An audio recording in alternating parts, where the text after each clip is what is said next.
čo mám nové v ateliéri. Teraz budem rozbalovať. Dostala som nové šaty. Teraz prvýkrát ich pozerám, takže to neviem. Tak, no pozerala som, keď ich kupovala, ale naživo spolu s vami. No to budú šaty do mojej kolekcie Retro 20. roky. Wow. No vždy kupujem také väčšie rozmery, pretože na menší rozmer dá sa potom takými klipsami ich zmenšiť, aby mohla na rôzne postavy. No, ja myslím, že oni budú moc rúžové a táto rúžová moc také teplejšie farby, až do oranžová také. Vidíte, že moc trblitkované. Som do toho kupovala aj rukavičky, ale naozaj rukavičky moc, no ale môže byť. Ja mám také cieľové ešte rukavičky k tomu pôjdu, ale treba bude ešte vymýšľať. No ale celkovo to môže byť. Ja neviem, ako povedzte mi, či môže byť tieto rukavičky. A ešte jedné rukavičky zobrala som aj také čipkované, že bez prstov, že len takto. Tak. Že takéto rukavičky.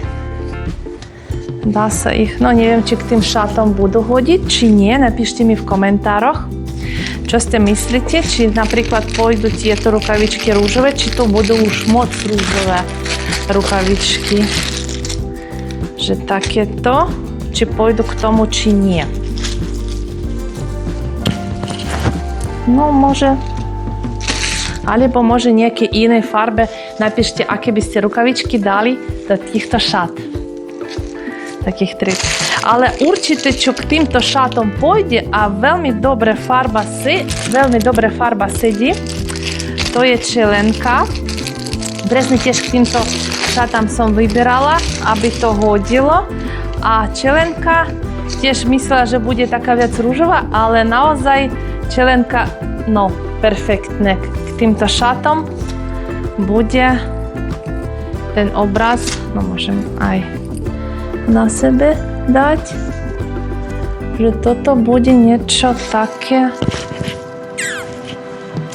20. roky, to úplne nové šaty, úplne nová čelenka a k tomu idú aj nové špírky som objednala. To budú aj náušničky, takéto,